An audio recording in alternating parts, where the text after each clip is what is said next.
ইজান কি বুঝলো সে জানে। সাইবানের কাঁধে মাথা রেখে সে ভদ্র ছেলেটি হয়ে রইল, যেন পরিস্থিতির গাম্ভীর্যতা তাকে ছুঁয়ে ফেলেছে। গোসল শেষ করে পোশাক পরে বেরিয়ে এলো সাইবান। ইজানকে বেবি লোশন মাখিয়ে জামা পরিয়ে দিতে দিতে ঘুমে একেবারে কাদা হয়ে গেল ছেলে। উষ্ণ পানিতে খেলে বেশ আরাম পেয়েছে মনে হয়, তাই এখন ক্লান্তির ঘুম। সাইবান নিঃশব্দে তাকে কাঁধে ঠেকিয়ে রুম জুড়ে হাঁটতে লাগলো। পিঠে হাত বুলিয়ে গেল, হালকা ভেজা চুল কপালে লেপটে আছে সাইবানের। দৃষ্টি শীতল নিক্ষিপ্ত বারান্দার দিকে। ধীরে ধীরে তার বাহুর মাঝে ইজান নরম আর ভারী হয়ে এলো। ঘুমিয়ে পড়েছে সেটারই লক্ষণ। ঠিক এমন সময় মৃদু পদশব্দ শোনা গেল, অতঃপর রুমে প্রবেশ করলো ইরাম। খুব ক্লান্ত লাগছে নিজেকে। শারিকার পেছনে এত ছোটাছুটি হয়েছে আজ যে পা ব্যথা শুরু হয়ে গিয়েছে। নিজের ওড়না সরিয়ে চুলের খোপা খুলতে খুলতে সামনে তাকে ইরাম থমকালো। জানালার কাছে দণ্ডায়মান সাইবান, তার বুকে ঘুমন্ত ইজান। দৃশ্যটা দুর্লভ তবে নতুন নয়। এরপরও ইরামের চেয়ে থাকতে ইচ্ছে হলো। সে প্রায় মিনিট দুয়েক তাকিয়ে রইল, অথচ অবাক করা বিষয় সাইবান একবারও ঘুরে তাকালো না। শেষমেশ নিজেই নীরবতা ভাঙল ইরাম। তুমি এলে কখন? কুচুপু খেয়েছে? সাইবান অতি ধীরেই ঘুরে দাঁড়ালো। তার চোখে শীতলতা এবং ধারালো দৃষ্টি ইরামকে বিস্মিত করল। পায়েস খেয়েছে পেট ভরে। সাইবানের ঠান্ডা গলার কথাটা হজম হলো না ইরামের। ইজানকে দুধ বাদে এখনও স্বাভাবিক খাবার দেওয়াই হয়নি। 2-1 দিনের মধ্যেই শুরু করবে ভেবেছিল। তবে পায়েসের ব্যাপারটা এলো কোথা থেকে? তার প্রশ্নের উত্তর দেওয়ার কোনো আগ্রহ সাইবানের মাঝে দেখাই গেল না। সে নিঃশব্দে এগিয়ে গিয়ে বিছানায় ইজানকে শুয়ে রাখলো, চাদর টেনে ঢেকে দিল। মানে কি বলছো তুমি আলাদিন? ইরাম এগিয়ে এসে প্রশ্ন করলো, তার চোখে কৌতূহল আর আতঙ্ক। সাইবান ঘুরে এলো, মুখোমুখি দাঁড়ালো অর্ধাঙ্গিনীর। তার হিমশীতল চাহনিটা ইরামের মনপুত হলো না। ছেলেকে নিয়ে আদিক্ষেত আর কমতি নেই, আর এদিকে সেই ছেলেকে ফেলেই রঙ্গ করতে চলে যান। 32 বছর কি ঘোড়ার ঘাস খেয়ে বড় হয়েছেন? স্তব্ধ হয়ে চেয়ে রইল ইরাম। সাইবান অত্যন্ত রেগে আছে। তার চেহারা অস্বাভাবিক শীতলতা দেখেই বোঝা যাচ্ছে। সে কিছু বলার আগে স্বামী তার দ্বিতীয় দফায় পড়ল, বাচ্চা সামলানোর মুরদ না থাকলে জন্ম দিয়েছেন কেন? স্বামীকে ঘেন্না লাগেনি তখন? ইরাম মুখ খুলল ঠিকই, কিন্তু তার ঠোঁট পেরিয়ে একটা শব্দ উচ্চারিত হলো না। আজকাল তো শিয়াল শুধু ভয় দেখায়, একদিন এসে যখন শিয়াল সত্যি সত্যি ছোঁ মেরে নিয়ে যাবে, তখন কুমিরের কান্না কেঁদেও লাভ হবে না। যদি আমি কখনো পিছলে যাই, তবে আপনি না হয় সম্পর্কের হালটা শক্ত করে ধরবেন। সেদিন লঞ্চে করিডোর ধরে কেবিনে ফিরে যাওয়ার সময় ইরামের হাতটা ধরে কথাটা বলেছিল সাইবান। আজ এই মুহূর্তে এই কথাটি হুট করে কেন স্মরণ হলো তা ইরাম খুব ভালোভাবেই অনুধাবন করছে। অন্য সময় হলে হয়তোবা সে এই মুহূর্তে সাইবানকে একটি চড় বসিয়ে দিতে পারত, ধমক দিতে পারত, কিংবা একদম কিছু না বলে শীতল ক্রোধ প্রকাশ করতেই পারত। চাইলে ইরাম এখনও তা করতে পারে, বরং সেটাই করতে ইচ্ছে হচ্ছে তার। তবে সে আজ নিজের অন্তরের সঙ্গে লড়াই করলো। একটি নিঃশ্বাস ফেলে সে মাথা ঝাঁকিয়ে শান্ত গলায় স্বামীকে শুধল। কি হয়েছে? সাইবান শিকুচকে ইরামকে দেখলো, তার ক্রোধ এখনো কমেনি। কি হয়েছে? জরিনার আম্মা সখিনাকে গিয়ে জিজ্ঞাসা করুন কি হয়েছে। বলে সাইবান উল্টো ঘুরে যাচ্ছিল, কিন্তু পেছন থেকে ইরামের কণ্ঠস্বর ভেসে এলো, সুগন্ধা তো আমার স্বামী না, তুমি আমার স্বামী। থমকালো সাইবান, চোখ তুলে অর্ধাঙ্গিনীর দিকে তাকালো। এমন কথা আশা করেনি। বলা বাহুল্য নেই যে এই একটা মাত্র বাক্যই তার অর্ধেক রাগ প্রশমিত করে ফেলল। ইরামের মুখোমুখি এসে দাঁড়ালো সে, কণ্ঠের ছাঁচটা কমে এলো অনেকটা। পোটলাটাকে কোন ভরসায় একলা রেখে চলে গিয়েছিলেন আপনি? সুগন্ধার ভরসায় কম্পিউটার কোর্সে তো ওর না হয় শারিকার কাছে রেখেই যেতাম। কেন, কোনো সমস্যা হয়েছে? হ্যাঁ হয়েছে। সব দিন তো আর সবকিছু সমান থাকে না। একে তো পায়েসের বাটি রেখেছেন রান্নাঘরের সবচেয়ে নিচের তাকে। বাড়িতে বাচ্চা আছে সেটা মাথায় ছিল না মনে হয়। কে? কুচুপু? ও তো ঠিক মতো বসতেই পারে না। বিস্মিত হলো ইরাম। ইজানের বসে থাকার রেকর্ড এই পর্যন্ত সর্বোচ্চ 4 সেকেন্ড। তবে হ্যাঁ, মাঝে মাঝে কিভাবে যেন পেটের উপর ভর দিয়ে হামাগুড়ির মতন করে বিছানার কিনারে চলে যায়। এই জন্য ইরাম সবসময় তাকে মাটিতে ম্যাটের উপর রাখে, নয়তো কড়া নজর রাখে বিছানার চারিপাশে ব্যারিকেড দিয়ে। তার জন্য বাড়িতে ফিরে আলাদা বেডও কেনার কথা ভাবছে। তার সঙ্গে পায়েসের বাটির যোগসাজশ হলো কিভাবে? হুট করেই উপলব্ধি ক্রাশ করলো তাকে। কুচুপু রান্নাঘরে চলে গিয়েছে। সাইবান আর জবাব দিল না। ইরাম ধীর পায়ে হেঁটে বিছানার পাশে বসলো, চোখে ঘুমন্ত ছেলের মুখটা দেখলো। কি আদুরে, দেখলে কে বলবে বিশাল দুষ্টুমি করে শান্তির ঘুম ঘুম দিচ্ছে। মৃদু হাসলো ইরাম, ঝুঁকে আলতোভাবে ছেলের কপালে চুমুকে ফিসফিস করল। মাই দুষ্টু প্রিন্স, হামাগুড়ি তো দিন দিন বিপজ্জনক হচ্ছে তোমার। এবার কি তবে তোমায় বেড়ায় বাঁধার সময় হয়ে এলো? জননীর সতর্ক দৃষ্টি আদরের পাশাপাশি ছেলের গায়ে কোথাও কোনো প্রকার আঘাত লেগেছে কিনা তাও নিশ্চিত করে নিল। অবশেষে নিশ্চিত হয়ে ইরাম উঠল, সাইবানের দিকে ঘুরে দাঁড়ালো। এই জন্য তুমি আপসেট ছিলে? এবারও সাইবান উত্তর করল না, দুই হাত মুঠো করে ফেলল। ইরামকে কিভাবে বোঝাবে সে কতখানি ভয় পেয়ে গিয়েছিল। ক্ষণিকের জন্য মনে হয়েছিল সব শেষ। এটাই হয়তো চেয়েছিল অরণ্য, সাইবানের মৃত্যুর চাইতে ভয়ঙ্কর এক যন্ত্রণা ভোগ করুক। আর সে ঠিক সেই ফাঁদি পা দিয়েছে। অরণ্যর কথাটা ইরামকে জানানো যাবে না, তাই মুখ ঘুরিয়ে নিল সে। নিজের উপর লজ্জাও হলো, দুর্বলতাটা শত্রুর কাছে এক নিমিষে প্রকাশ করে ফেলেছে সে। ইরাম জবাবের আশায় কিছুটা সময় তাকিয়ে থেকেও যখন উত্তর পেল না, তখন একটি নিঃশ্বাস ফেলল। আচ্ছা, ধরে নিলাম তুমি আপসেট ছিলে, তবে জেনে রাখো এবার আমিও আপসেট হয়ে গিয়েছি। চমকে উঠল সাইবান, সম্পূর্ণ ভিন্ন একটা ভয় আবারও ঘিরে তুলল তাকে। মানে? ইরাম হেঁটে এসে তার মুখোমুখি দাঁড়ানো শান্ত গলায় জানালো। তোমার রাগ করাটা স্বাভাবিক ছিল, আমি হলেও হয়তো করতাম, দুটো চড়ও দিতে পারতাম।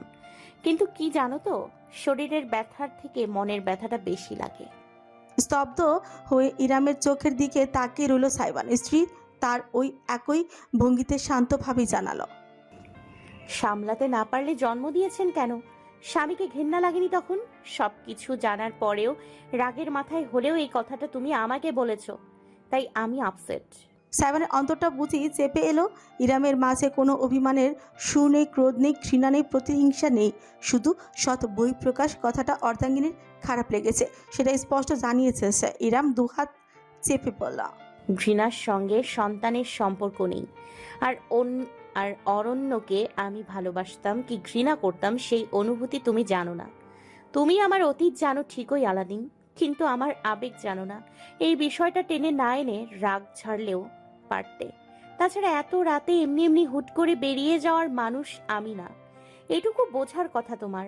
শারিকার পেছনে গিয়েছিলাম, বাকি কি কেন কিভাবে হয়েছে সেই ঝামেলার কথা তোমার মাথা ঠান্ডা হলে বলবো। এতটুকুই। ইরাম আর বেশি কিছুই বলল না। উঁচু ঘুরে গেল, আলমারি খুলে নিজের তোয়ালেটা বের করে নিল, বাথরুমে যাবে হাত মুখ ধুতে। সে যে না আলমারি বন্ধ করে ঘুরেছে, অমনি চোখের সামনে দৃশ্যটা দেখে অবাক হয়ে গেল। তার সামনে মেঝেতে হাঁটু গেড়ে বসে আছে সাইবান, মুখটা নিচের দিকে, দুই হাত হাঁটুর উপর শক্তভাবে মুঠ করে রাখা। আলাদিন, তুমি ওখানে কি করছো? সাইবান নড়ল না, শুধু মুখটা তুলে ইরামের দিকে তাকালো। তার কালো চোখের মাঝে জলজলে অনুভূতির জাগরণ দেখা গেল স্পষ্ট। ইরাম দেখলো শক্ত একটা ঢোক ছেলেটার গলা পেয়ে, তারপরই ঠোঁট ফাঁক হলো, তার বেরিয়ে এলো গভীর এক কণ্ঠস্বর। যদি মলম লাগে আপনার ঘায়ে, তবে পতন হোক আমার আপনার পায়ে। ইরামের চোখ জোড়া প্রসারিত হলো, তোয়ালে চেপে ধরে সে নিঃশব্দ হয়ে চেয়ে থাকলো স্বামীর পানে। সাইবান একটি হাত নিজের বুকে রাখলো, তারপর হুট করেই খামচে ধরলো জায়গাটা। আমি একটা বলদ, গাধা, গরু, ছাগল না, নিরীহ পশুগুলোকে আমার সাথে তুলনা করলে ওদেরকে অপমান করা হবে। আমি হলাম আমি আস্ত একটা বোকা, যে চোরাবালিতে পা দিয়ে একবার ডুবেছি, সেই চোরাবালিতে গিয়ে আবার ছাপ দিয়েছি। মানে একটা মানুষ এতটা আহাম্মক কিভাবে হতে পারে? সেদিন বাগানের স্মৃতিটুকু মনে পড়ল ইরামের। এভাবেই ছেলেটি নিজেকে দোষারোপ করেছিল, বেদ পর্যন্ত নিয়ে এসেছিল যেন ইরাম তাকে শাস্তি দিতে পারে। ছেলেটা বরাবরই অদ্ভুত থেকে গেল। ওইদিকে সাইবান বলেই যাচ্ছে, আমি সরি বলবো না। আপনি আমাকে ঘুরিয়ে জোরে একটা থাপ্পড় দিন, যেন আমার দাঁত কপাটি নড়ে যায়। ওই থাপ্পড়ের জোরেই আমাকে বারবার মনে করিয়ে দেবে রাগের মাথায় কি বলা যাবে কি বলা যাবে না। ইরামের সত্যি এবার খানিকটা হাসি পেয়ে গেল, কিন্তু সেটা চেপে সে নুয়ে বসে স্বামীর মুখোমুখি হলো। সাইবান একটু দ্বিধা করেনি, এমনভাবে নিজের বুক খামচে ধরে রেখেছে যে সেটা দেখে বোঝা যাচ্ছে ব্যথা হচ্ছে। ইরাম তার হাতটা ছাড়িয়ে নিল, সেখানে নিজের হাত রেখে বলল, কামানের গোলা আর কথা কখনো ফিরে আসে না। মানুষ ভূত দেখলে যেমন করে ভয় পায়, সাইবানের মুখটাও ঠিক তেমন দেখালো। ইরামের হাতটা খামচে ধরে নিজের গালে চাপলো সে। বিড়ালের মতন মুখ ঘষতে ঘষতে আতঙ্ক নিয়ে বলে উঠল, please please please my precious, ঠিক করলেও আপনি আমার, ভুল করলেও আপনি আমার, প্লিজ আমাকে ছেড়ে দেবেন না, কথা বন্ধ করবেন না। আপনি অভিমান করলে আমার জীবন তলিয়ে যাবে। আলাদিন, না প্লিজ, আগে বলুন মাফ করেছেন, এই নিন একটা থাপ্পড় দিন। আলাদিন পাগলামি করা বন্ধ করো। আমি প্লিজ চিৎকার করুন, থাপ্পড় দিন। আমার সেটারই প্রাপ্য। সেদিনের পর থেকে আমার ব্রেন সার্কিটের একটা তার এমনভাবে ছিঁড়ে গিয়েছে যে আমি নিজেকেই নিজেই চিনতে পারছি না, নিয়ন্ত্রণ করতে পারি না। আমি একটা ভাঙা চোরা মানুষ, জোড়া তালি দিয়ে চলি। ইরাম এবার থমকালো। সাইবান তার হাতের মাঝে নিজের মুখ গুজে দিয়ে রেখেছে।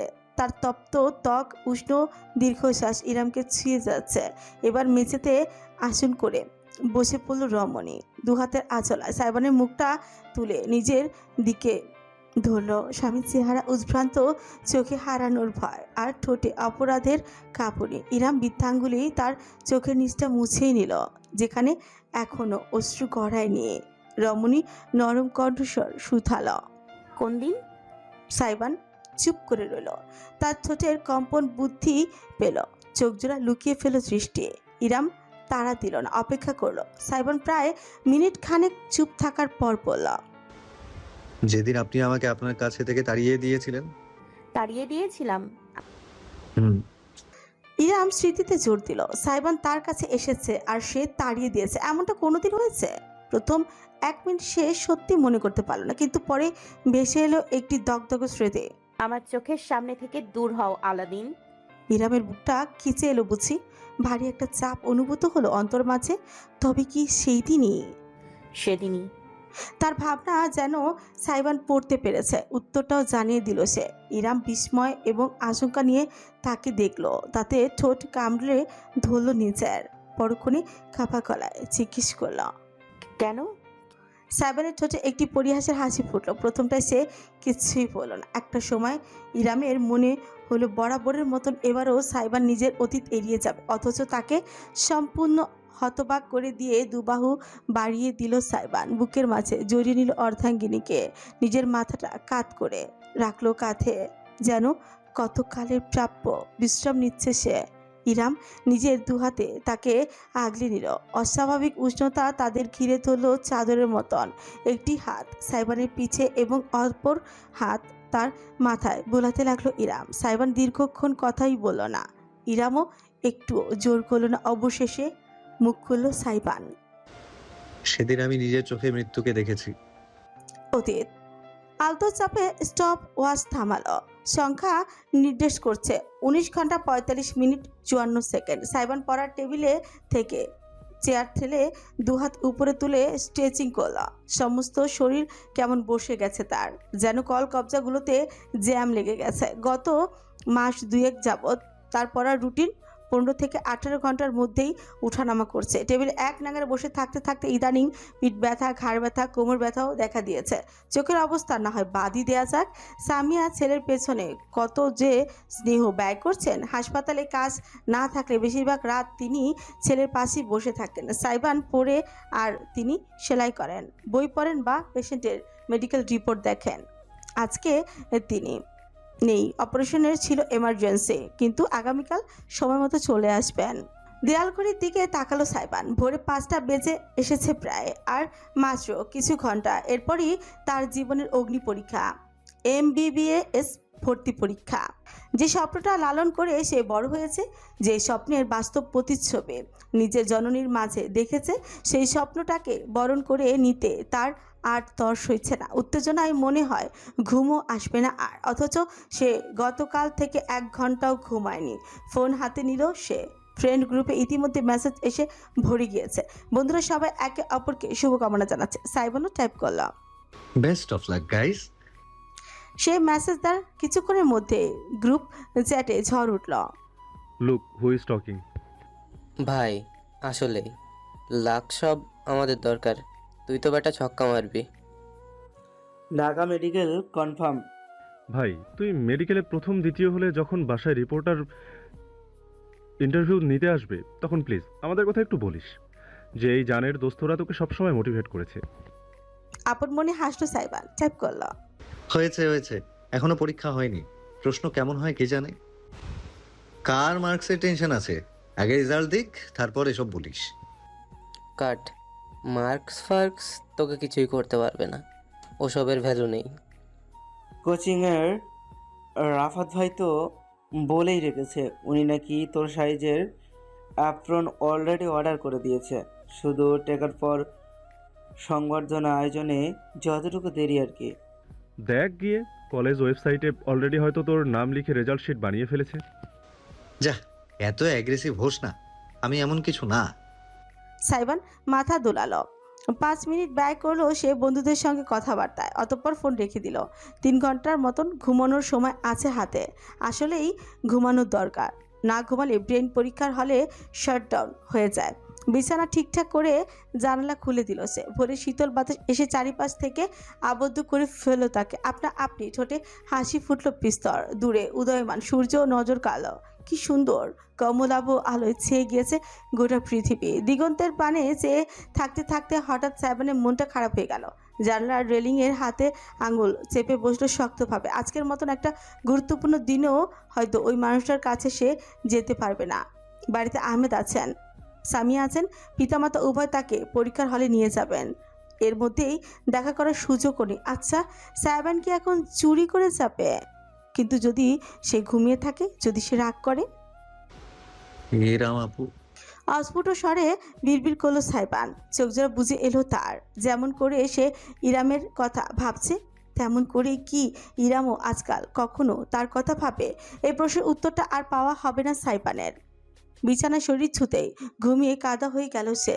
8টার মধ্যে উঠেই রেডি হয়ে গেল। সামিয়া এসে পড়েছেন। আহমদ ইতিমধ্যে গাড়ি নিয়ে বাইরে অপেক্ষা করছেন বাড়ির। সাইবান তাড়াহুড়ো করছে, ফাইলপত্র ঘেটে দেখছে সবকিছু ঠিকঠাক গুছিয়ে নিয়েছে কিনা। সামিয়া ছেলের পেছনে পেছনে ব্রেড আর জেলি নিয়ে দৌড়চ্ছে। একটুখানি আব্বু, একটুখানি খা। মম, আমি সব বমি করে দেবো, চিন্তায় চিন্তায় পাগল হয়ে যাচ্ছি, প্লিজ জোর করো না। মম বলছি তো, এই যে এক কামড়। সাইবান একটি দীর্ঘশ্বাস ফেলে সামিয়ার হাত থেকে ব্রেড নিয়ে সম্পূর্ণই মুখে দিয়ে গাল ফুলে চিবোতে চিবোতে বললাম, এবার খুশি? সামিয়া হেসে ছেলের ফোলা ফোলা গাল চেপে বললেন, একদম খুশি। আমি টিফিন বক্স নিয়ে যাচ্ছি, পরীক্ষা শেষ করে গাড়িতে বসে খাবি। চোখ উল্টালো সাইবান। পরক্ষণে আবারও হেসে ফেলল। মায়ের বিরুদ্ধে জিত বলে কিচ্ছু নেই। কিছুক্ষণ বাদে বেরিয়ে পড়লো তারা। গাড়ির হর্ন বাজিয়ে যাচ্ছেন আহমদ। এই যে মাছরের আর কতক্ষণ লাগবে? পরীক্ষা কি আপনাদের জন্য বসে থাকবে মনে হয়?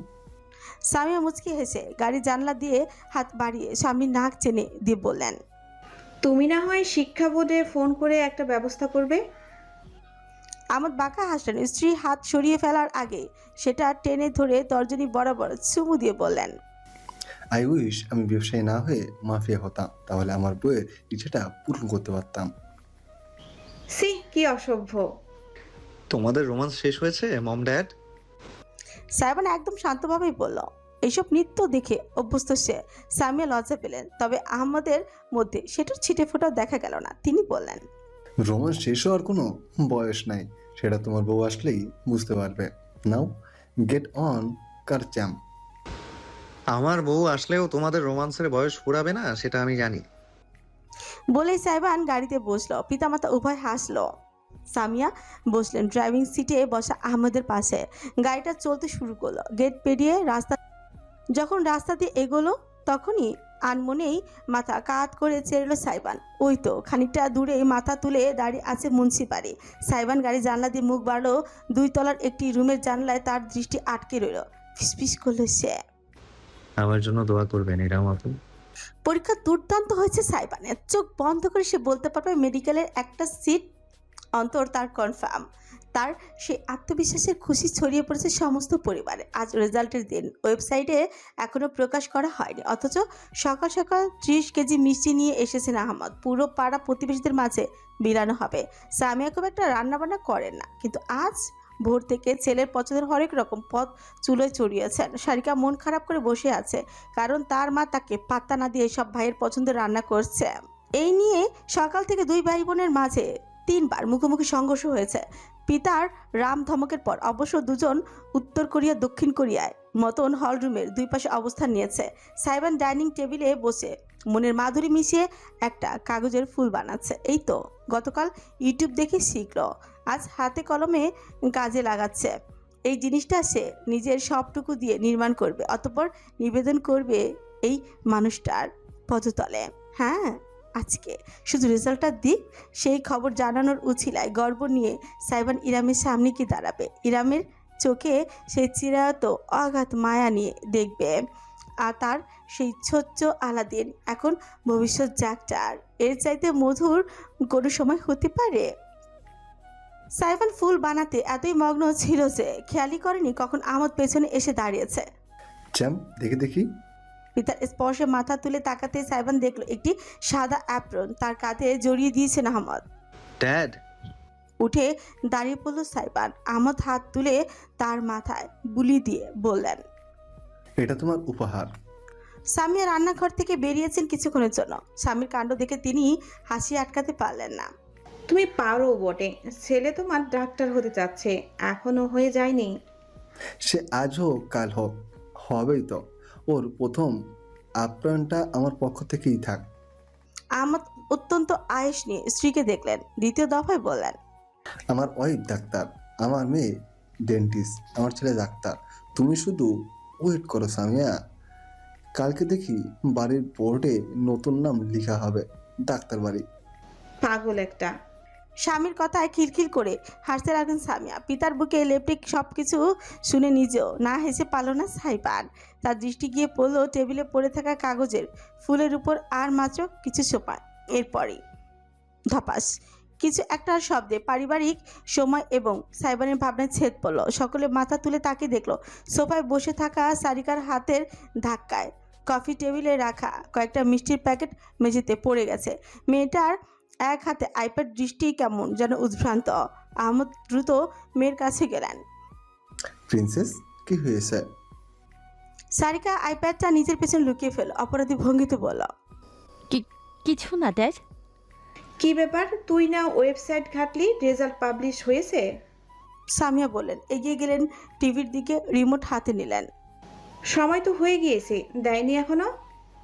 সারিকা সকলকে পেরিয়ে সাইবানের দিকে তাকালো ভয়ার্ত দৃষ্টিতে। মেঝের মাঝখানে সাদা অ্যাপ্রন পরিহিত ভাই তার দাঁড়িয়ে। সারিকার মাঝে চলা তোলপাড় ধরে সে ফেলেছে, তাই আর তার চেহারায় কেমন আধা নেমে এলো। এগিয়ে এলো সে, একদম বিনা দ্বিধায় জিজ্ঞেস করল, শেষ আমার রেজাল্ট দেখেছো? কোন মেডিকেল? আহমদ প্রশ্ন করলেন। সারিকা এক এক করে বাবা, মা এবং সবশেষে ভাইয়ের দিকে তাকালো। দৃষ্টি লুকিয়ে ফেললো সম্পূর্ণ। মাথা নিচু করে কাঁপা কাঁপা গলায় উত্তর করল, সাই মেডিকেলে দেখিনি। সাইবান একজন ভাগ্যবান ছেলে, চরম লাকি। এই কারণেই তো স্কুল থেকে কলেজ থেকে কোচিং পর্যন্ত সব জায়গাতে ভালো ফলাফল করতো। আসলে ওর ব্রেইন ভালো, সেই কারণেই অল্প পড়লেও পেরে যেত। আর হামেশা এই পরীক্ষার জন্য না পড়ে বন্ধুদের সাথে আড্ডা দিয়েও ঠিকই A+ পেত। এগুলো কি ভাগ্য ছাড়া হয়? ভাগ্যের কারণে সে এত ভালো স্টুডেন্ট ছিল। কিন্তু মেডিকেল ভর্তি পরীক্ষায় তো আর শুধু ভাগ্য দিয়ে হয় না, ট্যালেন্ট লাগে, পরিশ্রম এবং অধ্যবসায় লাগে। তাই সাইবান মেডিকেলে টেকেনি। ওর দৌড় ওই স্কুল কলেজের রোল 1 পর্যন্তই।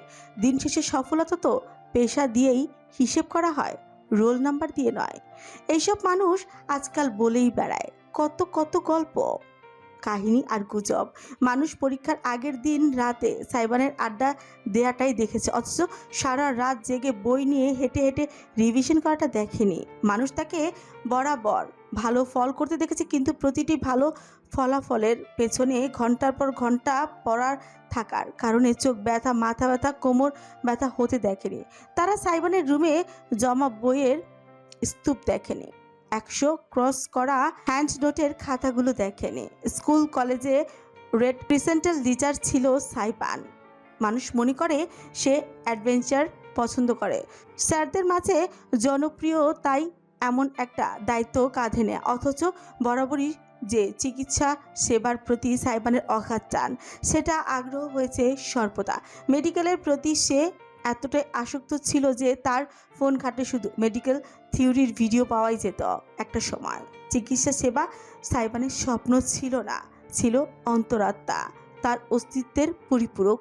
অ্যাপ্রন গায়ে জড়িয়ে যখন সে একজনের জীবন রক্ষার ভূমিকা রাখবে, তখন পরিবারের মুখে কৃতজ্ঞতার সেই হাসিটুকু ফুটবে। সেইটুকু দেখার আশায় সে বছরের পর বছর সাধনা করেছে, অথচ মানুষ তার সাধনার নাম দিয়ে দিল ভাগ্য। আজকাল সাইবানের মনে হয় বোধহয় স্টুডেন্ট হিসেবে পিছনের দিকে থাকলেই ভালো হতো। কারো কোনো এক্সপেকটেশনই থাকতো না তার প্রতি, অন্তত জীবনটাকে আরেকটু উপভোগ করা যেত। ডিসেম্বর মাসের শীতল বিকালে যখন সব বন্ধুরা খেলাধুলায় ব্যস্ত থাকতো, তখনও সে আগেভাগেই পরবর্তী নতুন ক্লাসের বইয়ের পড়া পড়ে রাখত। গ্রীষ্মের ছুটিতে আম কাঁঠালের দিনে যখন সবাই গ্রামের বাড়িতে ঘুরতে যেত, তখন সে সামিয়ার কেটে দেয়া আম খেতে খেতে বাগানে হাঁটতো আর আসন্ন পরীক্ষার পড়াশোনা করত। ঈদের দিনেও পড়ার রেকর্ড আছে তার। এমন নয় যে সে সারাদিন শুধু পড়াশোনাই করত, একটু আনন্দ করতো না। সত্যিকার অর্থে সাইবান সময়টাকে খুব সুন্দরভাবে ব্যালেন্স করতে জানত। সকালে স্কুল, বিকেলে প্রাইভেট কোচিং, কোচিং শেষে বন্ধুদের সাথে সন্ধ্যা পর্যন্ত আড্ডা, বাসায় ফিরে তার মাঝে আলস্য দেখা যায়নি। সে ঠিকই হাত মুখ দিয়ে বাড়ির কাজ শেষ করতেই বসেছে। হ্যাঁ, যেদিন বেশি খেলাধুলা হতো বা কোনো টুর্নামেন্ট থাকতো, সেদিন 2 ঘন্টার বদলে টিভি 8 ঘন্টা দেখত। সেই সময়টা পড়াশোনায় দিত। সারাদিনের কাজগুলো কম বেশি করেই ব্যালেন্স করতে জানতো বলেই বন্ধুরা কখনো তাকে পড়ার কারণে খেলার মাঠে দেখা যায় না বলতে পারেনি। যখনই এসে দেখেছে, সে সন্ধ্যা হোক রাত কি 11টা, সাইবান ঠিকই তাদের সাথে বেরিয়েছে। পরে ফিরেছে 2 ঘন্টা কম ঘুমিয়ে নিজের পড়া শেষ করেছে। তাকে সবসময় সব জায়গায় পাওয়া যেত বলেই বোধ হয় মানুষ ভাবতো পড়াশোনায় ভালো হওয়াটা শুধু তার সৌভাগ্যের কামাল। তার প্রশংসায় পঞ্চমুখ মানুষের অভাব কোনো কালই ছিল না। সে বন্ধু বান্ধব হোক কি স্কুল কলেজের স্যার ম্যাডাম কি কোচিংয়ের ভাইয়া আপুরা, তাদের কাছে সাইবান সর্বদা ছিল অলরাউন্ডার। যে পড়াশোনা হোক বা খেলাধুলা, সব কিছুতেই অগ্রগণ্য। অথচ যেই সাইবান না হোঁচট খেল, অমনি জীবন থেকে সকল শুভাকাঙ্ক্ষী কর্পূরের মতন হাওয়ায় হয়ে গেল। পেরিয়েছে গোটা 1 বছর। সাইবানের বন্ধুরা আজ এক একজন এক এক দিকে। ঢাকা মেডিকেল একজন, অন্যজন বুয়েটে, অনুরাগও ঢাকা বিশ্ববিদ্যালয়ে পড়াশোনা করছে। এমনকি ক্লাসের সব থেকে দুষ্ট ছেলেটা, যাকে উঠতে বসতে কান ধরিয়ে স্যাররা বাইরে দাঁড় করে রাখতো, সেও কৃষি বিদ্যালয়ে চান্স পেয়েছে। শুধু সাইবান রয়ে গিয়েছে আগের মতন একই জায়গায়, সুতো কাটা ঘুড়ি হয়ে। মেডিকেল রেজাল্ট দেওয়ার পর সাইবান আর কোথাও পরীক্ষা দেয়নি। তাকে কেউ ভার্সিটির ভর্তি পরীক্ষায় বসাতে পারেনি, না পেরেছে ইঞ্জিনিয়ারিংয়ে। এত পরিশ্রমের ফসল, এত নির্ঘুম রাত্রি, এত সাধনা, এত অধ্যাবসায়ের শুধু ব্যর্থতা। সাইবান কি আসলে ডাক্তার হওয়ার যোগ্য নয়? নিজের স্বপ্নটাকে চোখের সামনে ঝনঝন করে ভেঙে যেতে দেখার পর থেকে আর স্বাভাবিক হতে পারেনি সে। এমনকি সামিয়া আহমেদের মুখোমুখিও দাঁড়াতে পারেনি। কত স্বপ্ন ছিল তার বাবা মায়ের, ছেলেকে ডাক্তার হিসেবে দেখবে। সাইবান তাদের মুখে চুনকালি মেখে দিয়েছে। যে পিতা তার জন্য নিজের হাতে অ্যাপ্রন কিনে এনেছিল, সেই পিতার চোখের সামনে সাদা অ্যাপ্রনটা জ্বালিয়ে দিয়েছে তার। সাইবান সেদিন চিৎকার করে বলেছিল, হ্যাঁ, মেশিন মনে করো তো আমাকে, তোমাদের মর্যাদা পাহারা দেওয়ার মেশিন। সেই শুরু। এরপর থেকে সাইবানকে সবসময় চ্যাম্প বলে ডাকা আহমদও কেমন দূরে সরে গিয়েছে ছেলের কাছ থেকে। বাবা ছেলের মধ্যে শীতল দৈরথ্য আজ পর্যন্ত বর্তমান। সামিয়া খুব চেষ্টা করছেন, কিন্তু পারেননি কিছুই স্বাভাবিক করতে। আগামীকাল সাইবানের মেডিকেল সেকেন্ড টাইম পরীক্ষা, অথচ এরপরও বিশেষ হেলদোল নেই তার। অনুভূতিগুলো কেমন যেন ভোঁতা হয়ে গিয়েছে। এই একটা বছর সে প্রায় ঘরবন্দি ছিল, রুমবন্দি। তার রুমে এখন আসবাবের চাইতে বই খাতার সংখ্যা বেশি। সারাদিন অনলাইনে ক্লাস করতে করতে ল্যাপটপ মোবাইলে চার্জ চলে যায় বিধায় 4টা পাওয়ার ব্যাংক পড়ে আছে টেবিলে, সোফায়, চেয়ারে, বিছানার উপর। নাইট স্ট্যান্ডে শুধু বই খাতা, হ্যান্ড নোট ছড়ানো। জায়গাটাকে ময়লার ভাগাড়ের মতন লাগে সাইবানের কাছে। সে এখন আর স্টপ ওয়াচ ব্যবহার করে না। 24 ঘন্টা তো পড়ার টেবিলেই থাকে প্রায়। গোনার কি দরকার? বায়োলজি বইয়ের শেষ পৃষ্ঠা নিষ্পলক তাকিয়ে আছে সাইবান। মস্তিষ্কটা কেমন যেন বিষণ্ণ। পড়ার কিছু আর মাথায় ঢুকছে কিনা তাও জানা নেই। সে শুধু তাকিয়ে আছে নিষ্প্রাণ রোবটের মতন। এমন সময় আস্তে করে ছেলের রুমে ঢুকলেন সামিয়া। তার হাতে এক গ্লাস গরম দুধ আর ফলের বাটি, সেগুলো টেবিলের উপর রেখে ছেলের কাঁধে হাত জড়ালেন তিনি। সাইবান একটুও নড়ল না, প্রতিক্রিয়া দেখালো না। সামিয়া ঝুঁকে এসে তার কাঁধে মুখ ডুবিয়ে ছেলেকে সান্ত্বনা দিতে চাইলেন বুঝি। নরম গলায় বললেন, চিন্তা করিস না আমার বাচ্চা, কালকে যা হবার হবে, না হলে নেই। আমি সব কিছু রেডি করে ফেলেছি, তোকে প্রাইভেটে পড়াবো। এতক্ষণে সাইবান একটু নড়ল, তার ঠোঁটে অতি মলিন এক হাসি ফুটলো। বায়োলজি বইটা বন্ধ করে হালকা ভেঙে যাওয়া বসা গলায় বলল সে, মানুষকে আরো বলার সুযোগ দিতে চাও যে আমি তোমাদের কতটা প্যাম্পার করা কিড? সামিয়ার ফ্রিজেরা কুঁচকে উঠল, ভীষণ হতাশা বোধ করলেন তিনি। মানুষের কথার এতই দাম তোর কাছে? মানুষ তোকে খাওয়ায় না পড়ায়? তোমরা আমাকে খাওয়াও পড়াও, তাই তোমাদের খারাপ লাগার দাম বেশি। অস্বীকার করার কিছু নেই। আমি জানি আমি তোমাদের ব্যর্থ সন্তান, লস প্রজেক্ট। সামিয়ার ঠোঁটজোড়া কাঁপলো। অনেক কিছু বলতে ইচ্ছে হলো তার, ছেলেকে বুকে জড়িয়ে জানাতে ইচ্ছে হলো এসব সত্যি না। সাইবান যেমনই হোক না কেন তিনি ছেলেকে একই রকমভাবে ভালোবাসবেন, অথচ কেন যেন বলতে পারলেন না। তবে কি তিনিও কোনোভাবে আহমদের মতন ছেলের প্রতি হতাশ হয়ে পড়েছেন? ভাবতে ভয় হলো তার, দ্রুত পিছিয়ে গেলেন। আমার আজকের রাতে 2টো অপারেশন আছে, হাসপাতালে থাকতে হবে। বেশি পড়তে হবে না, 1 বছর পড়েছিস, এবার ঘুমিয়ে যা। এতটুকুই। সামিয়া আর দাঁড়ালেন না, দরজা খুলে বেরিয়ে গেলেন বাইরে। তার চলার পথের দিকে যে সাইবানের ঠোঁটে পরিহাসের হাসিটা আরো বিস্তৃত হলো। তাচ্ছিল্য করলো সে নিজেকেই। একটুখানি সময় মম, যদি তোমার হাসপাতালের একটুখানি সময় আমার হতো তবে কি খুব ক্ষতি হতো? সাইবান দ্বিতীয়বারও মেডিকেলে টিকলো না, শুধুমাত্র 1.25 নম্বরের জন্য লিস্টে তার নাম আসেনি। যদি সেকেন্ড টাইমের কাট মার্কস 5 না থাকতো তাহলে হয়তো এবার সাইবান সত্যি টিকে যেত। কিন্তু ব্যর্থতার গ্লানি যেন কাঠবাড়ি নয়। রেজাল্ট দেখেনি সাইবান, তাকে জানিয়েছে অনুরাগ। সেদিন তার বন্ধুটা নিজে এসে তার সঙ্গে থেকেছে, অনেকটা সময় তার হাত ধরে বাগানে বসেছিল, হাজার কথা বলেছে সাহসের, সান্ত্বনার। সাইবানকে বুঝিয়েছে সে যেন বসে না থেকে প্রাইভেটে ভর্তি হয়ে যায়। তার পরিবারে তো অভাব নেই, এই একটা মাত্র ছেলে সাইবানের পাশে আগের মতনই থেকে গিয়েছে। আর কাউকে দূরবীন দিয়ে খুঁজে পাওয়া যায় না। স্কুল কলেজের গ্রুপগুলো এমনিতেই ভেঙে গিয়েছে, একজন এক এক জায়গায় চলে যাওয়ার পর। তবুও প্রথম দিকের সারিতে যেসব ছেলে মেয়ে ছিল তারা নিত্য একে অপরের সঙ্গে যোগাযোগ রাখে, কিন্তু সেই গ্রুপে সাইবান নেই।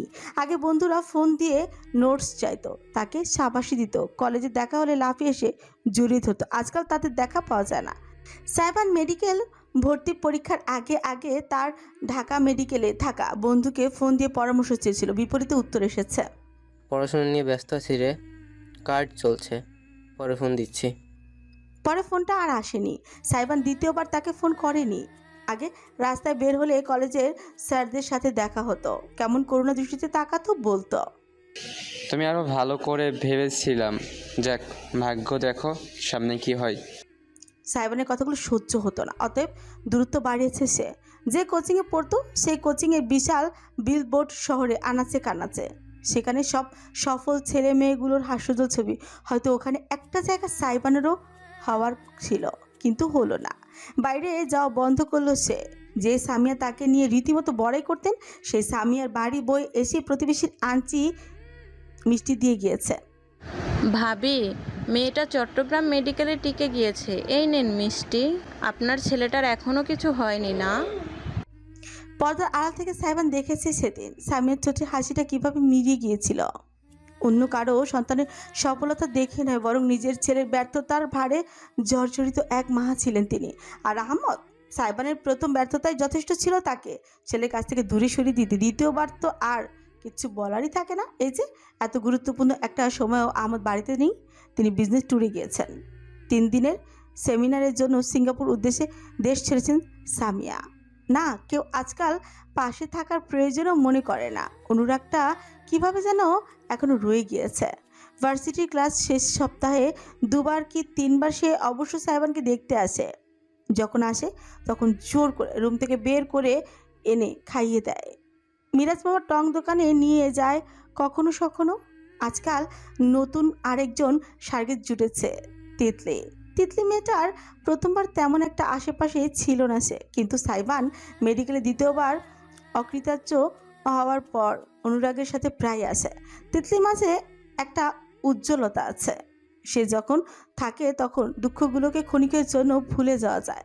এই তো সেদিন সাইবান আর অনুরাগকে টানতে টানতে সিনেমা হলে নিয়ে গেল। হ্যাঁ, উপভোগ করতে পারেনি সাইবান, তবে তার জন্য এই দুটো মানুষের চেষ্টাকে সে শ্রদ্ধা জানায়। অনুরাগ আর তিতলি তার মাঝে কি এমন যে দেখে, কে বলতে পারে। আজ বহুদিন বাদে নিজের রুম ছেড়ে বাড়ির বাইরে এসেছে সাইবান। রাত প্রায় 9টা। সামিয়া আহমদ দেশের বাইরে, বাড়িতে আছে শুধু সে আর সারিকা। কিছুক্ষণ আগে সারিকা তাকে জানিয়েছে তার সঙ্গে নাকি কোচিংয়ের এক ভাইয়া দেখা করতে এসেছে। বাড়িতে বসেনি, বাইরে দাঁড়িয়ে আছে। সাইবান পায়ে পায়ে হেঁচে গেল। তাদের বাড়ির গেটের সামনে দাঁড়িয়ে আছে রাফাত ভাইয়া, সাইবানের সবচেয়ে প্রিয় শিক্ষক। নিজের বাইকের গায়ে ঠেস দিয়ে তিনি অপেক্ষা করছিলেন। সাইবান এগিয়ে গেল। আসসালামু আলাইকুম ভাইয়া, বাড়িতে বসলেন না? রাফাত ভাই সোজা হয়ে দাঁড়ালেন, মুচকি হেসে মাথা নাড়লেন। না, আসলে সাইবান, আমি ঢাকা থেকে চলে যাচ্ছি। আমার নতুন চাকরি হয়েছে, খুলনায় শিফট, তাই তোমার সাথে দেখা করতে এলাম। ও, অন্য সময় হলে সাইবান ভীষণ অনুভূতি দেখাতো, খারাপ লাগা প্রকাশ করতো, শুভকামনা জানাতো। তবে আজকাল সবকিছু ভোতা, তাই কিছু বলা হলো না। রাফাত ভাইয়া চোখ সরু করে তাকে দেখলেন। কেমন যাতনা হলো তার। সাইবানের মতন উজ্জ্বল ছেলেটা কেমন যেন মুষড়ে গিয়েছে। শক্তিশালী গড়নের পেঁচানো অ্যাথলেটিক শরীরটা কেমন হ্যাংলা পাতলা দেখাচ্ছে। চোখের নিচে গাঢ় কালি, এককালের গভীর কালো মণিগুলো কেমন যেন নিষ্প্রাণ। রাফাত ভাইয়ের মনে হচ্ছে কোচিংয়ে একবার সানস্ক্রিন নিয়ে গিয়েছিল সাইবান। সে নিয়ে কি এক মজার কাণ্ডই না ঘটেছিল সেদিন। নিজের রূপের প্রতিও অত্যন্ত সচেষ্ট ছেলেটার চেহারা এখন শুষ্ক মলিন, ছোট ফাটা ফাটা, তার সাথে চুলও অনেকটা বেড়ে গিয়েছে, এলোমেলো হয়ে আছে। একটি দীর্ঘশ্বাস বেরিয়ে এলো রাফাত ভাইয়ের বুক চিরে। তিনি একটা প্যাকেট হাতে এগোলেন, সাইবানের হাত ধরে সেটা রাখলেন। সাইবান অবাক হয়ে সেটি নিল। এটা কি ভাইয়া? খুলে দেখো। সাইবান কৌতূহল ও বোধ করলো না, তবে উপহারের অপমান করা হবে বিধায় সে প্যাকেটটা খুলল। ভেতর থেকে বেরিয়ে এলো একটা সাদা অ্যাপ্রন। চোখ যেন বড় বড় হয়ে গেল তার। জলজ দৃষ্টিতে তাকিয়ে রইল সে অধরা স্বপ্নটার দিকে। রাফাত ভাইয়ার তার কাঁধে হাত রাখলেন। Saiban, my dear, you will always be a doctor in my eyes. সাইবানের আঙুলগুলো শক্ত হয়ে বসলো অ্যাপ্রনের মাঝে। ছোট কামড়ে ধরল সে অনুভূতির দমন করতে। শেষ কবে তাকে কেউ এভাবে বলেছে? না, তার নিজের মা বাবাও বলেনি। রাফাত ভাইয়া নিজের একটি হাত রাখেন, সাইবানের মাথায় রাখলেন। তুমি না ডাক্তার, ডাক্তাররা এভাবে ভেঙে পড়ে। অপারেশন সবসময় সহজ হয় না, সবসময় সব রোগীকে বাঁচানো যায় না, কিন্তু সেজন্য কি একজন ডাক্তার ডাক্তারি ছেড়ে দেয়? হুম, বরং ডাক্তার আবারও উঠে দাঁড়ায়, কারণ তারাই পৃথিবীর অভ্যন্তরে মানুষদের একমাত্র ভরসাস্থল। ডাক্তাররা হলো ফাইটার। মেডিকেল সায়েন্স সাথে যুক্ত প্রত্যেকটা ওয়ার্ড বয়, কর্মচারী, নার্স, মেডিকেল স্টুডেন্ট, প্রফেসর, এক একজন ফাইটার। সে মহৎ সেবার উদ্দেশ্যে তুমি নিজেকে গড়েছ। পেশাটা অর্জন করতে পেরেছো কি না পারোনি, জাস্ট ডাজন্ট ম্যাটার। শিক্ষাটা কাজে লাগাও, উঠে দাঁড়াও। তুমি যখন উঠে দাঁড়াবে দেখবে তোমার সামনে হাজারো পথ খুলে গেছে। এক বছরে এক ফোঁটাও কাঁদিনি সাইবান, অথচ এই মুহূর্তে তার চোখ বেয়ে চপ চপ করে অশ্রু গড়াচ্ছে। রাফাত ভাইয়া তার মুখটা ধরলেন, নিজের রুমাল বের করে অশ্রু মুছিয়ে দিলেন। নরম গলায় বললেন, স্বপ্নের কোনো সীমা নেই ছেলে, এই অসীমের ভেতরে হাতড়ে দেখো, কোথাও তোমার ললিত শখ আজও বাস করে। সাইবান চোখ তুলে তাকালো রাফাত ভাইয়ের দিকে। ঝাপটা দৃষ্টিতে তাকিয়ে রইল। তিনি নিজেই বাইকে চেপে বসলেন। তাকে বিদায় জানানোটা আর হলো না সাইবানের। সে নিশ্চুপ ঠায় দাঁড়িয়ে থাকলো যতক্ষণ না রাফাত ভাইয়ার বাইকটা দৃষ্টিসীমার আড়াল হয়। তারপর হুট করেই সে ঘুরে তাকালো। রাস্তার ওপাশে দেখা মিলল দণ্ডায়মান মুন্সি বাড়ির 2 তলার আলো এখনো জ্বলছে। দ্রুত নিজের অশ্রু মুছে নিল সাইবান, অতঃপর দৌড়াতে শুরু করলো। বিনা দ্বিধায় সে ঢুকে গেল বাড়িটার ভেতরে, যেখানে বহু বছর তার পা পড়েনি। বসার ঘরে বসে নিজে পড়াশোনা করতে থাকা ইহান তাকে উদ্ভ্রান্তের মতন ছুটতে দেখলো, কিন্তু কিছুই বলল না, আটকালো না। সাইবান সিঁড়ির টপকে লাফিয়ে চলে গেল দোতলার ঘরটায়। দরজা ঠেলে ঢুকেই কণ্ঠে আকুল আবেদন নিয়ে ডেকে উঠল। হিরাম আপু। সারিকা টিভির সামনে বসে আছে, তবে টিভির দিকে বিশেষ কোনো মনোযোগ নেই তার। পড়াশোনার ব্যস্ততা একটু কম, কারণ কিছুদিন আগেই মাত্র প্রফ শেষ হয়েছে। বাড়িটাতে থাকতে ইদানিং তার ভালো লাগে না, যেন গুমোট মেঘ ভেসে বেড়ায় বাতাসে। অদ্ভুত বিষণ্ণতার দহন, দেয়ালে দেয়ালে শুধু হতাশার দীর্ঘশ্বাস। সে কতক্ষণ নিজের চিন্তায় মগ্নই ছিল বলতে পারবে না। হুট করে হন্তদন্ত হয়ে সে বাড়ির ভেতরে ঢুকতে দেখলো সাইবানকে। সাই, রাফাত ভাইয়ের সাথে দেখা করেছিস? সারিকা প্রশ্ন করলো, কিন্তু উত্তর এলো না। সাইবান ফিরেও তাকালো না তার দিকে, দৌড়ে গেল ঊর্ধ্বশ্বাসে, যেন পেছনে ভাগ পড়েছে। সাইবানের রুমটা নিচতলায়, সেদিকে এসে আড়াল হয়ে গেল। সারিকা দূর থেকে ঠাস করে দরজাটা আটকানোর শব্দ শুনল। এরপর পিনপত নীরবতা। হাতের মাঝে থাকা রিমোট আঁকড়ে ধরলো সারিকা। ব্যাপারটা কি হলো? প্রথমটা সে বিশেষ কিছু না ভাবার চেষ্টা করলো। সাইবান তো বেশিরভাগ সময় রুমেই কাটায়। মাথা ঝেড়ে টিভির দিকে তাকালো সে, তবে ক্রমশ অন্তর ছটফট করতে লাগলো। কেমন যেন লাগছে, একটা অশুভ অনুভূতি হচ্ছে। অজান্তেই বারবার সাইবানের রুমের দিকে ফিরে ফিরে তাকাচ্ছে সে। তার মুখটা দেখার সুযোগ হয়নি, কিন্তু ক্ষণিকের জন্য মনে হয়েছিল ভাই হয়তো কাঁদছে। যখন ঘড়ির কাঁটা 11টা ছুঁয়ে দেখলো, তখন সারিকা আর সইতে পারল না, উঠে গেল, রুমের দরজা ধাক্কা দিল, জোরে ডাকলো, সাই, সাই শুনতে পাচ্ছিস? দরজা খোল, খাবি না? নৈশব্দ ছাড়া কোনো সাড়া নেই। সারিকা প্রায় মিনিট 10 দরজা ধাক্কাধাক্কি করলো, এরপরও কোনো প্রতিক্রিয়া এলো না। এবার রমণী সত্যি ভয় পেল। যত ডিপ্রেসড থাকুক না কেন, অন্তত এরকম করেনি। সারিকা ডাকাডাকি করলেই অন্তত জবাব দিয়ে হলেও বলতো চলে যেতে, তাকে একা থাকতে দিতে। তবে আজ এমন কেন করছে?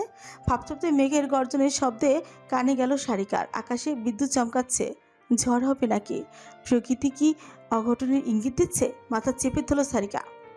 সাই, ভাইয়া, সাই, ভয় পাচ্ছি, কিন্তু দরজা খুলতে হবে না, শুধু জবাব দে তুই ঠিক আছিস। থপাস, জবাব এলো না, কিন্তু সারিকার ভেতর থেকে ভারী কিছুর শব্দ শুনলো। জিনিস পড়েছে নাকি মানুষ? হাড় হিম হয়ে গেল তার, সারা শরীর কাঁপতে লাগলো। না, আর সম্ভব না। ছুটে গেল সে সোফার উপর থেকে নিজের ফোন নিয়ে। সবার আগে কল করলো অনুরাগকে। আহমদ, সামিয়া, কাউকে ফোন দিয়ে লাভ নেই। যে সবচেয়ে কাছে আছে সে সবচেয়ে ভরসার, তাকেই টাকা দরকার। অনুরাগ ফোন রিসিভ করতে সারিকা কেঁদে ফেলল। সাই, সাই, 2 ঘন্টা ধরে দরজা খুলছে না। আমি আসছি। খুবই সংক্ষিপ্ত জবাব দিল অনুরাগ। একটা কথা বাড়ল না সারিকা। ক্ষণে ক্ষণে গিয়ে সাইবানের রুমের দরজা ধাক্কালো। না, কোনো সাড়া আসছে না। মুন্সিবাড়িতে যাবে কি? রাহাত ইহানকে ডেকে আনবে? যতই রাগ থাকুক, এই বিপদের দিনে তো অন্তত পাশে দাঁড়াবে। এভাবে সারিকা যেই না রওনা হচ্ছিল, তখনই ভেতরে ঢুকলো অনুরাগ। প্রচণ্ড উদ্ভ্রান্ত দেখাচ্ছে ছেলেটাকে, খেমে নিয়ে একাকার। বাইরে বৃষ্টি শুরু হয়েছে ততক্ষণে, বেশ খানিকটা ভিজেও গিয়েছে সে। চুলগুলো লেপটে আছে কপালে, হাঁপাচ্ছে ভীষণ। তবুও কোনো দিকে পরোয়া না করে সে ছুটে গেল। কোথায় সাইবান? রুমে। দুজনেই দৌড়ে গেল সাইবানের রুমের সামনে। অনুরাগ তৎক্ষণাৎ দরজার হ্যান্ডেল টানল। সাইবান, এই ছেলে আমি অনুরাগ। দরজা খোল শালা, রাত্রিতে নাটক মারাস তুই, খোল। জবাব নেই। অনুরাগের মনে হলো তার হৃৎপিণ্ডে বুঝি ফ্রিজারে রেখে জমিয়ে ফেলা হয়েছে।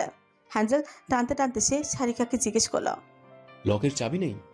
সারিকা ডানে বয়ে মাথা নাড়ল। না, সেভাবে সিস্টেম করা হয়নি। অনুরাগ কিছু করো, আমি কিসের যেন শব্দ শুনেছি ভেতর থেকে একটু আগে। না পারতে অশ্রাব্য একটা গালি উচ্চারণ করল অনুরাগ খুব ক্ষীণভাবে। মানুষকে নয়, পরিস্থিতিকে সহ্য হচ্ছে না তার। সাইবান, দরজা খোল। সাইবান, সাইবান। চিৎকার করতে করতে অনুরাগের গলা ভেঙে গিয়েছে। সারিকা তার সঙ্গে দরজা ধাক্কাতে ধাক্কাতে হাউমাউ করে কাঁদছে। Sai, please, just once more time please. Sai, please ফিরে আয়। সাই, তোকে আর কেউ বলবে না, কেউ তোকে লুজার বলবে না। ড্যাড তোর ওপর আর রাগ করে থাকবে না, আমি থাকতে দেব না। শুধু একবার ফিরে আয়, আয় না ভাইয়া প্লিজ। সারিকার কণ্ঠের আর্তনাদ বাতাসকে ভারী করে তুলেছে। অনুরাগ আর অপেক্ষাই করতে পারছে না, সে চোখের অশ্রু মুছে ঘুরছে উঠল। বটি, দা, কুড়াল, chair, anything, just grab anything. আমি দরজা ভাঙছি। আবহাওয়া যেন আজ সংগত করছে। থেকে থেকে ভয়ানক বজ্রপাত কেঁপে উঠছে চারিদিক। তুমুল বৃষ্টির ঝাপটায় অশান্ত প্রকৃতি। বিদ্যুৎ এখনো আছে ভাগ্যের ব্যাপার। সারিকা খুঁজে পেতে একটা স্টিলের পাইপ নিয়ে এলো। কিছুদিন আগে ওয়াটার লাইনের কাজ করা হয়েছিল বিধায় থেকে গিয়েছে। অনুরাগ পাইপটা হাতে নিয়ে সারিকাকে ধাক্কা দিয়ে দূরে সরালো। সরুন। পাইপটা দিয়ে পাগলের মতন একের পর এক আঘাত হানলো দরজায় অনুরাগ। কাঠের দরজাটা খুব সহজে নড়ানো, তাই সারিকা মুখ চেপে কেঁদে যাচ্ছে। চোখের সামনে সে শুধু আঘাত দেখছে। তাকে একটা রাম ধমক দিল অনুরাগ। এই চুপ। সাহায্য করতে না পারলে ন্যাকা কান্না কাঁদবেন না। লকটা অনেকখানি দুর্বল হয়েছে, নড়ছে। আমি আর আপনি একসঙ্গে ধাক্কা দেব। রেডি? 1 2 3। দুজনে একসঙ্গে ছুটে গিয়ে আশ্রয় পড়লো দরজার উপর। একবার নয়, বারংবার বজ্রপাতের সঙ্গে পাল্লা দিল দরজার কর্কশ আর্তনাদ। একের পর এক ধাক্কা। অনুরাগের কাঁধ টনটন করে উঠল। হাতের কবজি ইতিমধ্যে কেটে রক্ত ঝরছে, অথচ খেয়াল নেই তার দরজার উপাশে তার বন্ধুরা কি অবস্থায় আছে। সে ভাবনাটাতে তাকে নিঃশেষ করে দিচ্ছে। সারিকারও অবস্থা খারাপ, ব্যথায় বাহু চেপে ধরেছে সে। শেষমেশ মেয়েটাকে সরিয়ে অনুরাগ নিজেই দরজার সামনে গিয়ে আবারও দাঁড়ালো। 2 হাত তুলে কপালে ঠেকালো। ভগবান শক্তি দাও। ফিসফিস করলো সে। তারপর অদম্য হয়ে ছুটতে গিয়ে শরীরের সর্বশক্তি দিয়ে আশ্রে পড়লো দরজার উপর। বিকট এক শব্দ হলো। অনুরাগ দরজা সমেত ভেঙে রুমের মেঝেতে গিয়ে পড়ল। সমস্ত শরীর ছনছন করে উঠল মারাত্মক ব্যথায়। অথচ নিজের শারীরিক যন্ত্রণার দিকে তার বিন্দুমাত্র খেয়াল নেই। তৎক্ষণাৎ লাফিয়ে উঠে সামনে তাকালো। সারিকাও ঢুকেছে। মুখে হাত চেপে দিল রমণী। বেরিয়ে এলো ভয়ানক এক আত্মচিৎকার। আল্লাহ! সারিকা সেই চিৎকার প্রকৃতির উন্মাদনাকে ছাপিয়ে গেল। রুমের ভেতরের দৃশ্যটাকে মনে হলো কোনো ভৌতিক সিনেমার শুটিং সেট। সাইবানের সমস্ত বই খাতার টুকরো টুকরো হয়ে এদিক সেদিক ছড়িয়ে পড়ে আছে। তার স্বাদের প্রত্যেকটা জিনিস ভেঙে চুরে ছড়িয়ে আছে। সমস্ত দেয়াল জুড়ে টকটকে লাল মার্কের কালিতে লেখা লুজার লুজার লুজার। 2টি দেয়াল ভর্তি সেই লেখায়। আর দেয়ালের সামনে মেঝেতে উল্টো আছে পড়ার টেবিলের চেয়ারটা। আর উপরেই ঝাড়লবাতির জন্য বসানো লোহার আংটায় ঝুলছে একটা মোটা দড়ি। দড়িটা মাস কয়েক আগেই কোরবানির সময় তাদের গরুর গলায় বাঁধা হয়েছিল। সারিকা চিনেছে, কারণ দড়িটা মোটা কালো রঙের। সেটা কেউ রেখে দিয়েছে এতদিন ধরে। কালো রঙের সেই অশুভ দইটার সঙ্গে পেন্ডুলামের মতন ঝুলছে সাইবানের পাতলা শরীরটা। বড্ড শান্ত, বড্ড নিষ্প্রাণ সেই শরীর। পাজরা মেঝে থেকে 3 হাত উপরে ঝুলছে, দুলছে পেন্ডুলাম, কখনো ডানে কখনো বা বামে। এর সঙ্গে ঝুলছে সাইবান। শরীরটা কেমন নিস্তেজ, দুলছে এদিক সেদিক অশুভের মতন। অনুরাগ সাইবান! আহত সিংহের মতন গর্জে উঠল। পরক্ষণেই দৌড়ে গেল বন্ধুর কাছে। সরাসরি তার ঝুলতে থাকা পা দুটো চেপে ধরে নিজের কাঁধের উপর রাখল। সাইবানের সমস্ত শরীরের ভার এখন অনুরাগের উপর। সে কাতরাতে থাকা সারিকার দিকে চেয়ে হুঙ্কার ছাড়ল। জলদি দড়ি কাটুন। সারিকা হিতাহিত জ্ঞান শূন্য হয়ে পড়েছিল। সে দৌড়ে চলে গেল। সে এবার রুমের বাইরে। অনুরাগ পা ধরে রাখলো বন্ধু শক্ত করে। তার নিজের চোখ জোড়া ভিজে অজর ধারা অশ্রু ঝরতে আরম্ভ করেছে। দোস্ত, একটুখানি আর একটু অপেক্ষা কর। Don't leave me please. কাঁধ দুটোর উপর গোটা একটা জীবনের দায়িত্ব অনুরাগের বুঝে চুরমার করে দিল। সারিকা এসে পড়েছে ততক্ষণে। হাতে বিশাল এক দা। মেঝেতে পড়ে থাকা চেয়ারটা বিছানার উপর তুলে তরতর করে উঠে গেল মেয়েটা। বিপদের সময় মানুষের মাথা কাজ করে কম, কখনো বা বেশি বেশি। বর্তমানে সারিকা বেপরা হয়ে উঠেছে। হাত উঁচু করে দাঁতে সে কোপ বসালো দড়ির উপর। তথে দত চেপে বারংবার চেষ্টা করতে লাগলো। কয়েক সেকেন্ডের ভেতরে দড়ি কেটে গেল। সাইবারের নিথর শরীরটা হুড়মুড় করে পড়লো অনুরাগের উপর। মেঝেতে আগে ভাগেই বসে পড়ে কোনো মতে বন্ধুকে ধরতে পারলো অনুরাগ। সাইবারের চোখ জোড়া বন্ধ, বুক একেবারে স্থির। ওঠা নামা নেই কোনো। কেমন ঠান্ডা হাত পা। ঠোঁটের ভেতর থেকে হালকা একটু জিভ বেরিয়ে এসেছে। গলায় পেঁচানো দড়িটা এক টান দিয়ে খুলে দিল অনুরাগ। খুলে নিতেই দেখলো সমস্ত গলায় একটা লালচে দাগ বসে গিয়েছে। সারিকা ধপাস করে বসলো ভাইয়ের পাশে। কাপা কাপা হাতে কবজি ধরে পাঁচ চেক করলো। মূর্তি কেঁপে উঠে ছিটকে গেল সে। ভূত দেখার মতন করে ভাইয়ের শরীরটার দিকে চেয়ে রইল। তার দৃষ্টি অনুরাগের উপলব্ধির জন্য যথেষ্ট। সে চোখের পানি মুছে ফিসফিস করল। না, সাহেবান চলে যেতে পারে না। সারিকা কম্পিত গলায় বলল। সিপিআর দিতে হবে। হামাগুড়ি দিয়ে এগিয়ে এসে সাইবানের বুকে 2 হাত চেপে ভর ছেড়ে দিল সারিকা। পাগলের মতন বুক চাপতে শুরু করল। সাই, নিঃশ্বাস নে ভাইয়া, প্লিজ। সারিকার অশ্রু জল গড়িয়ে সাইবানের বুক ভিজিয়ে তুলতে লাগলো। ঘন ঘন চাপের কারণে তার শরীরটা থেকে থেকে ঝটকা দিয়ে উঠতে লাগলো। অনুরাগ অসহায়ের মতন নিজের মাথার চুল চেপে ধরল। Please Sahiban, you can't leave me ইয়ার। Mouth of mouth, Anurag please. সারিকার কথায় হুশ হলো অনুরাগের। দ্রুত মাথা তুলিয়ে এগিয়ে গেল সে। ঝুঁকে সাইবানের মুখের বাতাস দেওয়ার চেষ্টা করলো। প্রথম কয়েকবার কোনো প্রতিক্রিয়াই হলো না। থেমো না, একদম থেমো না। সিপিআর দিতে দিতে অনুরাগ সাইবানের ফুসফুস সচল করার জন্য বাতাস দেওয়ার চেষ্টা করতে থাকলো। যখন মনে হচ্ছিল এই বুঝি শেষ, আর হবে না, তখনই সাইবানের শরীরটা একটা ঝটকা দিয়ে উঠলো। পরক্ষণই কাশতে লাগলো ছেলেটা। সারিকার কান্নার দ্বিগুণ হলো। অপরদিকে অনুরাগের বুকটা বুঝি নতুন করে প্রাণ ফিরে পেল। আমি আসি, ওকে ধরে বিছানায় তোলো। সারিকা দ্বিতীয় দফায় ছুটে চলে গেল। অনুরাগ ছটফট করতে থাকা সাইবানকে টেনে বিছানায় তুলল। ছেলেটা কেমন যেন করছে, হা করে নিঃশ্বাস নিচ্ছে, বুক চেপে ধরে আছে। ভারী হয়ে থাকা চোখের কোণ বেয়ে অযথায় অশ্রু ঝরছে। গলার দাগটা দগদগে হয়ে উঠেছে। দেখতেই কেমন ভয়ানক লাগছে। অনুরাগ তার সমস্ত শরীরে হাত বোলাতে লাগলো। কিভাবে বন্ধুকে সান্ত্বনা দেওয়া যায় তার মাথায় আসছে না। কেন? ওয়াই? কেন এমনটা করলি কাওয়ার্ড? জবাব দেওয়ার মতন অবস্থায় সাইবান নেই। তা সত্ত্বেও অনুরাগ নিজেকে রুখতে পারল না। সাইবানের ছটফট করতে থাকা শরীর শক্তভাবে চেপে ধরে হু হু করে কেঁদে উঠল। সারিকা চলে এলো। তার হাতে ছোট একটা অক্সিজেন সিলিন্ডার আর মাস্ক। লাফিয়ে বিছানায় এসে সাইবানের ঘাড় চেপে ধরে অক্সিজেন মাস্কটা উড়িয়ে দিল সারিকা। অতঃপর সিলিন্ডার লাগিয়ে দিতেই সাইবান শরীরটা ধীরে ধীরে স্থির হয়ে এলো। বুক তীব্রভাবে ওঠানামা করতে লাগলো। অবশেষে ফুসফুসে জরুরি অক্সিজেন পাচ্ছে সে। সারিকা নিজেকে রুখতে পারল না। ওই সময় ভাইয়ের বুকের উপর একের পর এক দুর্বল চর ঘুষি বসিয়ে হাহাকার করে উঠল। বেয়াদব, আহমক, স্বার্থপর, বিধু, কুলাগার, একটা আস্ত জঘন্য, অসহ্যকর স্টুপিডের বাচ্চা। মরে যাওয়া এত সহজ মনে হচ্ছে তোর? হ্যাঁ, যা যা, ছাদ থেকে লাফ দে, যা। গলায় দড়ি দিতে এসেছিস কেন রাজগাল? তুই একটা কুকুর, পাগলা কুকুর, আহমক, আহমক, আহমক। সারিকাকে জাপটে ধরে থামালো অনুরাগে।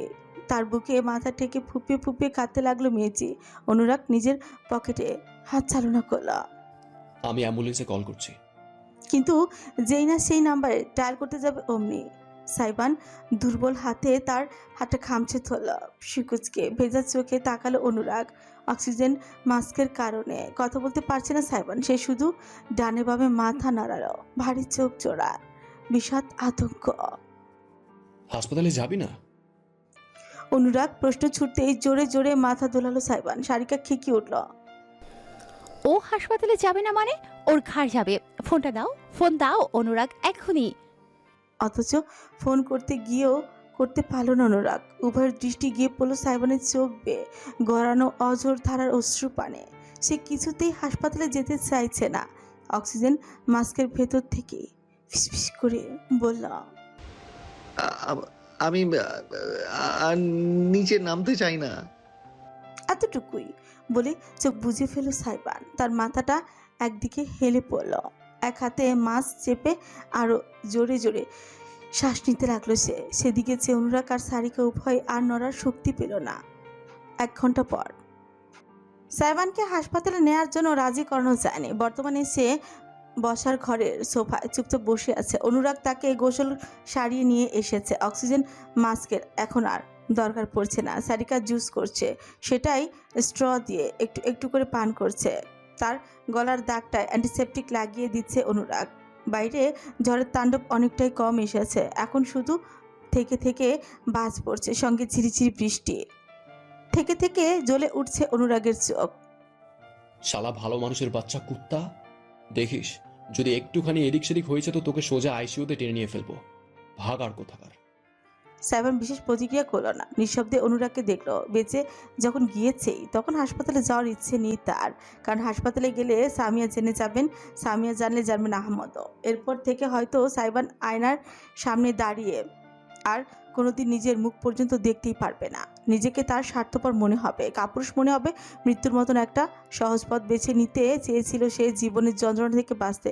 অত্যন্ত লজ্জাজনক, নিকৃষ্ট এক সিদ্ধান্ত। যদি সামিয়া জানতে পারেন তবে আর সইতে পারবেন না, কোনো দিন না। অজান্তেই জুসের গ্লাসে আঙুলে চেপে বসলো সাইবানের। কিচেনটা গুছিয়ে সারিকা ফিরে এলো। অনুরাগও তখন ব্যান্ডেজ ছেড়ে ফেলেছে। সে সোজারো দৃষ্টিতে সারিকাকে দেখে বলল, আপনি শিওর হাসপাতালে না নিলে সমস্যা হবে না? সারিকা মাথা দোলালো। আগের তুলনায় অনেকটা শান্ত এবং ধীর স্থির দেখাচ্ছে তাকে। হ্যাঁ, কিন্তু কালকে সকালে আমি আমার বান্ধবীর পরিচিত একজন ডক্টরের ক্লিনিকে ওকে চেক আপ করাতে নিয়ে যাব। সে কুচকে ফেলল সাইবান। তাতেই ধমকে উঠল সারিকা। এই, একদম চোখ পাকাবি না কুলাঙ্গার, থাপড়ে তো দাঁত ফেলে দেবো হারামজাদা। খুব শখ না? কালকে ট্রাকের নিচে একটা ধাক্কা দেবো, লীলা খেলার সাঙ্গ হয়ে যাব, খুশি? সাইবান প্রথমটা প্রতিক্রিয়া করলো না, কিন্তু পরক্ষণে জুসের গ্লাস রেখে দিয়ে দুই হাত বাড়িয়ে বোনকে কাছে টেনে নিল।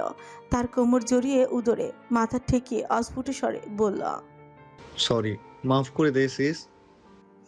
এই বাক্যের পর নিজেকে আর শক্ত রাখা যায় না। সারিকা পারল না। সেই রাতে অগণিত বারের মতন কাঁদল সে। ঝুঁকে ভাইয়ের কাজ জড়িয়ে ধরে তার মাথার চুল টেনে ধরে ফোপাতে ফোপাতে বলল, তোর একবারও আমার কথা মনে পড়েনি সাই? মম, ড্যাড, আমি কিভাবে থাকতাম তোকে ছাড়া? অনুরাগের কথা মনে পড়েনি? তোর কাছের মানুষগুলোর কথা একটুও ভাবলি না তুই? এতই ক্ষোভ, এতই রাগ, তুই চলে গেলে এই সমাজের কিচ্ছু যায় আসতো না, বিশ্বাস কর। দুদিন গল্প করে সবাই ভুলে যেত, কিন্তু মম, ড্যাড ভুলতে পারতো না। তারা সন্তান হারা হতো, আমি ভাই হারা হতাম, অনুরাগ বন্ধু হারা হতো। এতগুলো মানুষের অস্ত্রের কোনো মূল্য নেই তোর কাছে না? এতই ঠুনকো আমরা। যে পথে যাচ্ছিলি সে পথে কি তোর সুখ মিলতো? আলোকে কি জবাব দিতি? আপনার পরীক্ষায় পাশ করতে পারিনি বলে কাপুরুষের মতো পালিয়ে এসেছি। জাহান্নামের উত্তাপ সইতে পারতি, পরকালে সুখে থাকতি।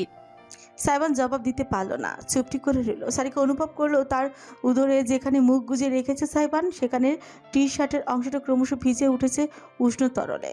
ভাই তার কাঁদছে, তাকে কাঁদতে দিল সারিকা। নিজেও তাল মিলিয়ে কেঁদে গেল। অনুরাগ সরে এলো কাছে, বন্ধুর পিছে হাত রেখে ঝুঁকে তার কাঁধে কপাল ঠেকিয়ে গভীর গলায় বলল, কোনো ধর্মই আত্মহরণ সমর্থন করে না রে সাইবান। আমাদের ভগবত গীতায়ও বলা আছে এই কথা। আমি তো জানতাম তোদের ধর্ম এই একই কথাই বলে, তবে কেন এই সিদ্ধান্ত? অনুরাগ একটু থামলো, অতঃপর আবারও বলল, বেশি কষ্ট পেয়েছিলি? বেশি হতাশ হয়ে গিয়েছিলি? আমার কাছে চলে আসতি, আমি তোকে লুকিয়ে রাখতাম, তোকে নিয়ে ট্যুর দিতাম দূর কোনো পাহাড়ে বা সমুদ্রে, যেখানে তোকে এই সমাজ ছুঁতে পারতো না। আমার কি দোষ ছিল বল?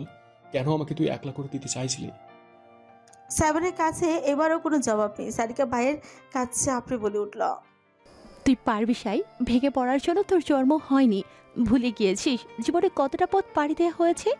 এবার না হয় একটু বেশি দুঃখের দিন চলছে, তা বলে কি সুখ আসবে না? সুখ আসবে সাইবান, কিন্তু হতাশার দুয়ার দিয়ে নয়, আত্মবিশ্বাসের দুয়ার দিয়ে। সময় নে, নিজেকে গড়। সমাজের ইচ্ছায় বাঁচিস না, নিজের ইচ্ছায় বাঁচ। একটাই তো জীবন রে তোদের, নিজের মতো করে বাঁচলে ক্ষতি কি? অনুরাগ বলল। এরপর দীর্ঘক্ষণ কোনো কথা হলো না।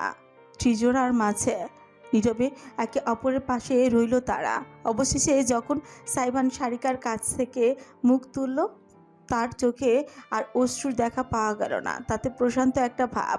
সরাসরি অনুরাগের দিকে তাকালো সাইবান, ভেঙে আসা গলায় বলল, আমায় দূরে কোথাও নিয়ে যাবি? ধক করে উঠল অনুরাগের বুকটা।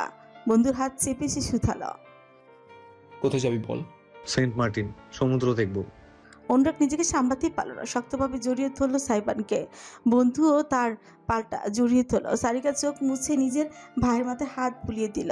সেই রাতে কেউ আর একটা কথাও বলতে পারল না একে অপরকে। সময় চির বহমান, তাকে থামানো যায় না। কলকলে নদীর মতো সে বয়ে চলে। আহমদ সামিয়া দুজনে বিদেশ থেকে ফিরে এলেন। সারিকা জানালো সাইবান বন্ধুদের সঙ্গে ট্যুরে গিয়েছে। সামিয়া বেশ আপত্তি করলেন না। তার ছেলেটা অবশেষে ঘর থেকে বেরিয়েছে, এটাই তার কাছে অনেক। সেন্ট মার্টিন থেকে সাইবান ফিরল এক সপ্তাহ পর। আর সে যখন ফিরল তখন বাড়ির অধিকাংশ মানুষ তাকে আর চিনতেই পারলো না। সারিকা নিজের পরীক্ষার পড়া তৈরি করছিল। পাশেই সামিয়া সোফায় বসে মেয়ের জন্য ফল কাটছিলেন। আজ তার হাসপাতাল থেকে ছুটি, বিশেষ দরকার না হলে যাওয়ার স্কেডিউল নেই। আহমদ ইদানিং বেশিরভাগ বাড়ির বাইরেই থাকেন, তাকে বাড়িতে খুঁজে লাভ নেই। সামিয়া সারিকার মুখে একটা আপেলের টুকরো তুলে দিয়েছেন কি দেননি, এমন সময় উৎফুল্ল একটি কণ্ঠ ভেসে এলো। ব্রো